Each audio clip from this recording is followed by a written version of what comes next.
9. A very good evening to you and welcome to the News at 9, live from the Newsfirst Centre in Colombo. I'm Nadim Majid. And I'm Arundhati Mudannaika. First a look at the stories making headlines this evening.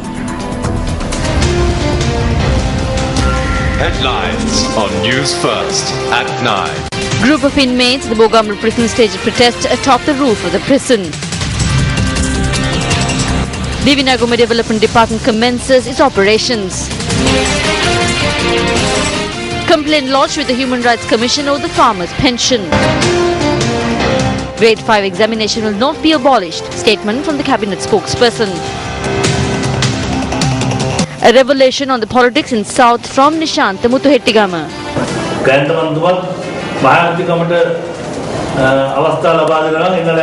Newsfirst at 9. Starting off with a look at your top story for tonight. A group of inmates at the Bogamra prison in Kandy who climbed on to the roof of the prison are currently staging a protest. That's right. Now, the Commissioner General of Prisons said that a group of death row inmates were among the protesters. As of this evening, 27 inmates at the Bogamra prison were involved in this protest. Commissioner General of Prisons Chandaratna Pallegama said that 8 death row inmates and a group of inmates serving life sentences were participating in the protest. The primary demand is that their death sentences be revoked and that life sentences be commuted. While the Bogamra prison used to house about 1,500 inmates, the majority were transferred in the recent past to other prisons across the country. The Commissioner General of Prisons noted that at present, the Bogamra prison houses 450 inmates. Chandaratna Pallegama notes that this protest may have resulted owing to the transfer in question. Newsfirst at 9. Moving on to other local news, a demonstration was held this morning at the Uduvara junction on the Badulla-Colombo main road.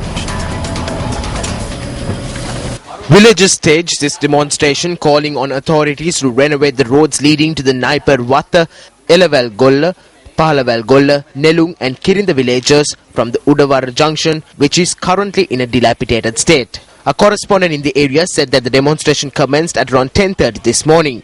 Motor traffic along the Badulla-Colombo main road came to a standstill for nearly an hour due to the demonstration.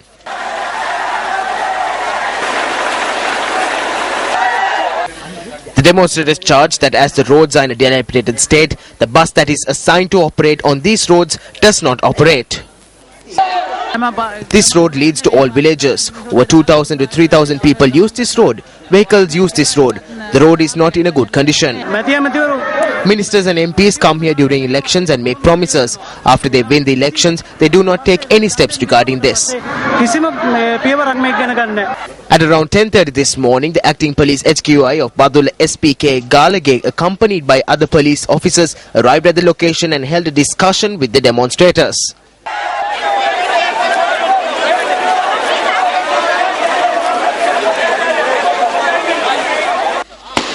Our correspondent said that subsequent to the discussions, the demonstrators agreed to disperse. While the demonstrators were dispersing, our Provincial Minister of Estates and Infrastructure Facilities, Sendir Thondaman, arrived at the location and promised to renovate the roads before the end of this year.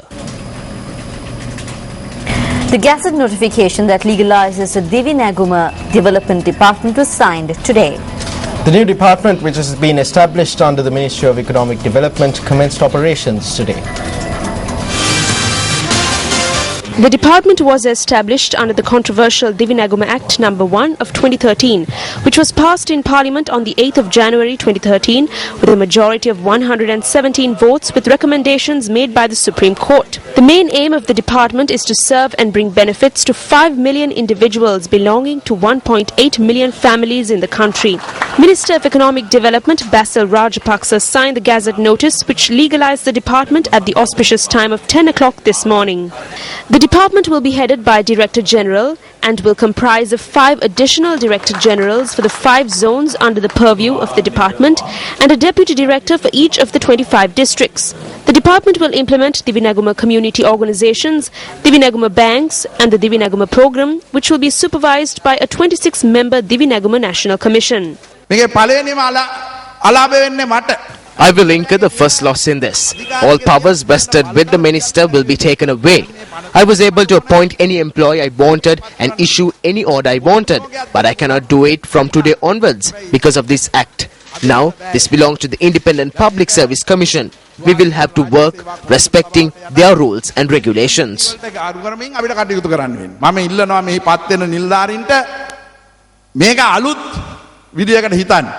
The establishment of the Divinaguma Development Department also means that institutions such as the Samurdhi Commissioner General's Department, the Upcountry Rural Rehabilitation Department, the Sri Lanka Samurdhi Authority, the Sri Lanka Southern Development Authority and the Sri Lanka Upcountry Development Authority will be abolished. The Ministry of Economic Development notes that 26,000 employees attached to these institutions, including the 24,082 employees of the Samurdhi Authority, will now become part of the new department and will be government sector employees receiving all due benefits and will be entitled to a pension.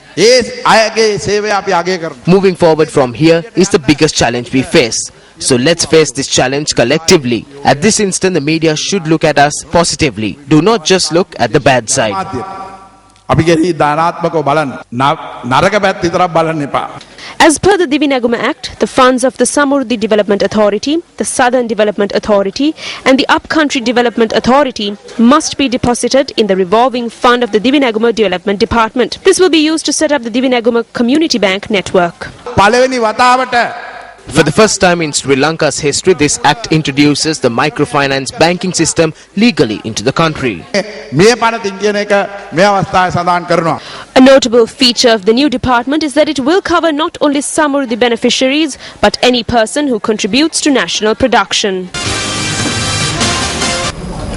The All Ceylon Peasants Federation lodged a complaint with the Sri Lanka Human Rights Commission today over the farmers' pension scheme. The All Ceylon Peasants Federation claims that the failure to pay arrears in farmers' pensions and increasing the beneficiary age limit have violated the human rights of those entitled to the farmers' pension. As per the agreement, any government is bound to make pension payments to entitled farmers from the time they are 60 years old. By increasing the age from 60 to 63, the government has violated the human rights of the farmer. We are prepared to take this up to the Supreme Court. If this is not resolved through the Human Rights Commission, then we are even prepared to take this to international human rights commissions in Geneva. There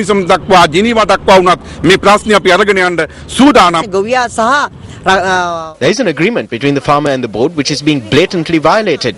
We put forward an application in Parliament saying that their human rights had been violated.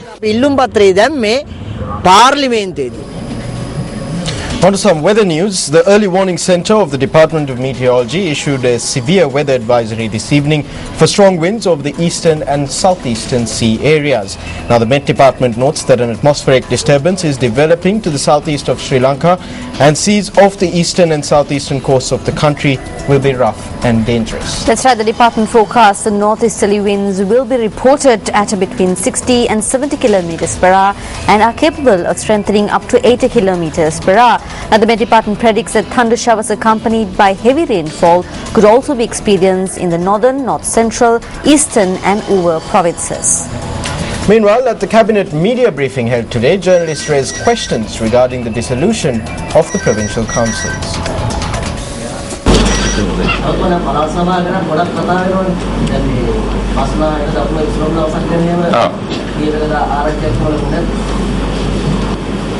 It could happen tomorrow, the day after, or maybe before the next media briefing.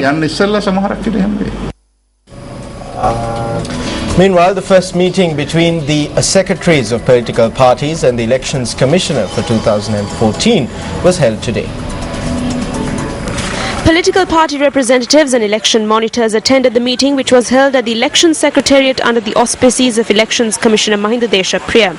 Special attention was focused on provincial council elections, which are due to be held in 2014. Attention was also focused on the timely submission of the assets and liabilities declarations of political parties and their accounting reports. The registration of displaced persons who were not included in the electoral list and the actions of candidates in obtaining preferential vote numbers was also discussed at this meeting.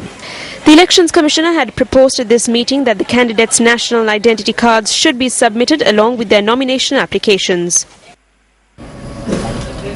Southern Provincial Councillor and former UNP member Krishantha Pushpakumara met with President Mahinda Rajapaksa today. Provincial Councillor Krishantha Pushpakumara was presented with membership of the Sri Lanka Freedom Party by President Mahinda Rajapaksa at the President's office this morning. Meanwhile, speaking on the Newsfirst Newsline yesterday, Krishantha Pushpakumara shared these views. Forget the current leaders of the UNP, even if the old leaders who are dead like Dudley Senanayake, Sir John Kothalawala, Ranasinghe Premadasa and J.R. Jayawardena rise from the grave and come back, the UNP cannot be rebuilt with the present leadership. This will become the largest defeat following the appointment of the Leadership Council.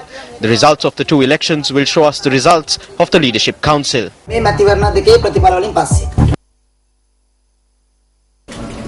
Deputy Minister of Minor Export Crops Promotion, Nishantha Muthuhettigama, convened a media briefing in Galle this morning.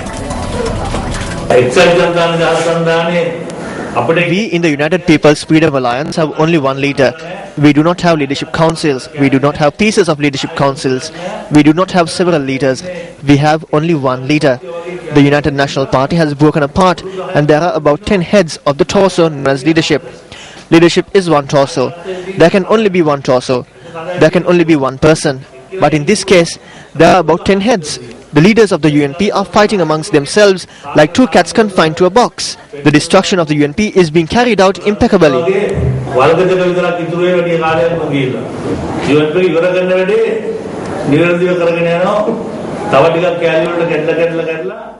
By the end of the Western and Southern Provincial Council polls, we will be able to carry out the final rites of the UNP.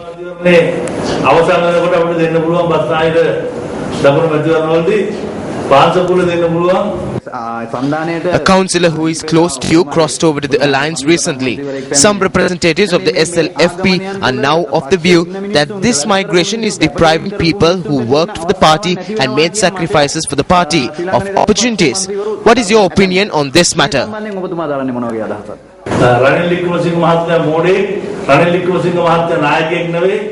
Ranil Wickramasinghe is a fool. Ranil Wickramasinghe is not a leader. Ranil Wickramasinghe has no program. You cannot embark on a journey with Ranil Wickramasinghe. Thereby he made a clear statement that he was joining His Excellency the President and joined us. We applauded him and embraced him. If there are more people who want to cross over, they should come too. MP Gayantha Karunatilaka is also holding discussions.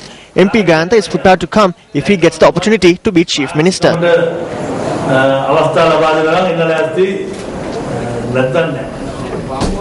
The United Bhikkhu Front convened a media briefing this morning.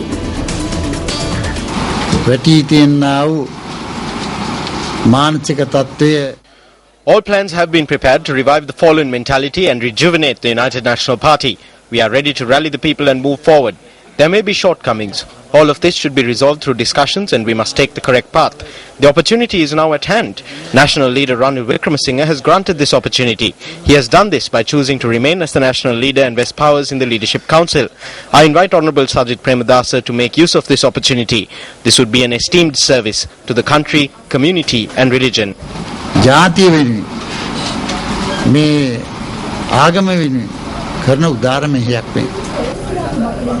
Meanwhile, Venerable Ulapani Sumangalathera had this to say on the matter.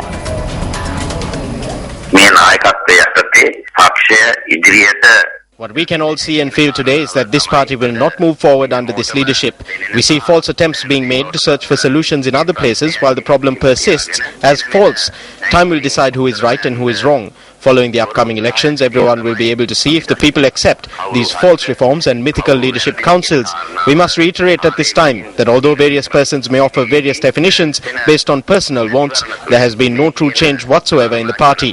Thereby, the Leadership Council does not have minor shortcomings. It is a Leadership Council that was established in complete violation of the proposals presented by the United Bhikkhu Front.